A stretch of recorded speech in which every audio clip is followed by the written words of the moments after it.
Assalamualaikum warahmatullahi wabarakatuh. Alhamdulillahirabbil alamin wa bihi nasta'inu ala umuri dunya waddin wa ala alihi wa sahbihi ajmain, amma ba'du. Anak-anakku sekalian, alhamdulillah pada kesempatan kali ini kita akan belajar tentang mengenal hukum bacaan mim sukun. Apa itu mim sukun? Ada berapa yang termasuk ke dalam hukum bacaan mim sukun? Berikut Ibu buat konsepnya. Mengenal hukum bacaan mim sukun. Di peta konsep di sini ada yang disebut dengan ikhfaz syafawi, ada yang disebut dengan idgham mutamasilan, dan juga ada yang disebut dengan idhar syafawi. Apa itu idhar syafawi?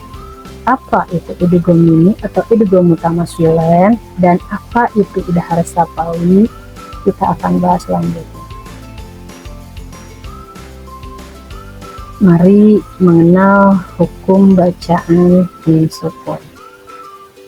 Untuk membaca Al-Quran lebih baik, untuk membaca Al-Quran dengan baik dan benar, kita harus mengetahui kaidah-kaidah bacaan hukumnya, apa yang disebut dengan ilmu tajwid.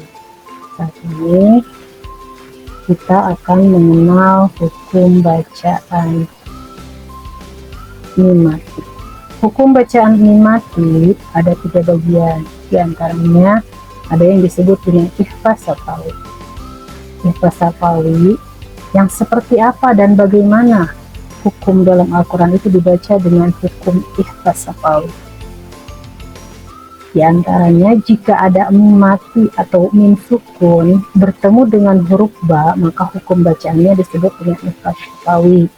Maka hukum bacaannya harus dibaca secara samar-samar di bibir dan juga didengungkan. Ada berapa hurufnya? Yaitu ada 1. Apa hurufnya? Huruf mim. Yang kedua, hukum bacaan mim mati itu yaitu idgham mutamasilan atau dikenal dengan idgham mimi. Apa itu idgham mimi? Bagaimana hukum bacaannya? Idgham mimi apabila ada mim sukun bertemu dengan huruf mim, maka hukum bacaannya disebut dengan idgham mimi. Bagaimana cara membacanya?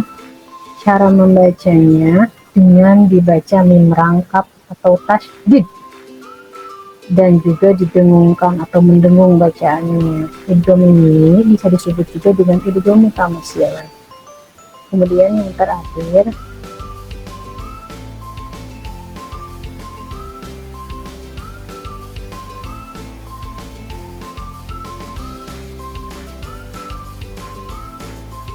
idhar syafawi. Apa itu idhar syafawi? Bagaimana cara membacanya idhar syafawi?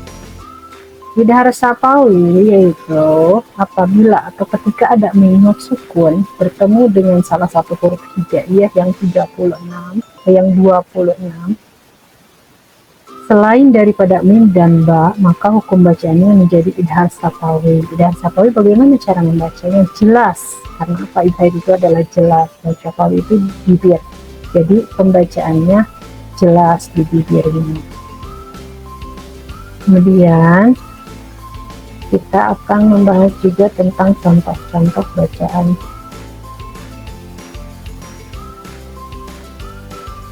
Di antaranya contoh bacaan ikhfaz syafawi. Ikhfaz syafawi di antaranya tarmihim bihijaratin min sijil. Tarmihim itu dibacanya ikhfaz syafawi karena ada mim sukun bertemu dengan huruf ba, dan ba itu masuk ke dalam huruf-huruf ikhfaz syafawi. Innahum bidzalika. Kemudian ada contoh bacaan idgham mim atau idgham mutamasilan. Idgham mutamasilan contohnya allazi at'amahum min ju'. Allazi at'amahum min ju'. at'amahum min sukun bertemu dengan sidah, itu hukum bacaannya idgham ini atau idgham mutamatsilin. Hukum bacaannya idgham dimasukkan bacaannya min mati ke dalam min yang sudah atau sudah, jadi di dua bacanya dirangkap. Kemudian khairukum man ta'allamal Qur'ana wa 'allamahu. Khairukum mim sukun bertemu dengan mim, itu disebut juga dengan idgham mim atau idgham mutamatsilin, masuk ke dalam hukum bacaan mimati. Hurufnya satu, mim. Kemudian ada lagi contoh bacaan idhar syafawi.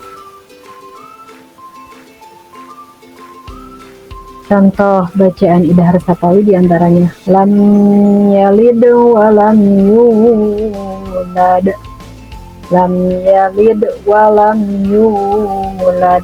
Lam yalid min sukun bertemu dengan ya, min sukun bertemu dengan ya termasuk ke dalam huruf idhar syafawi.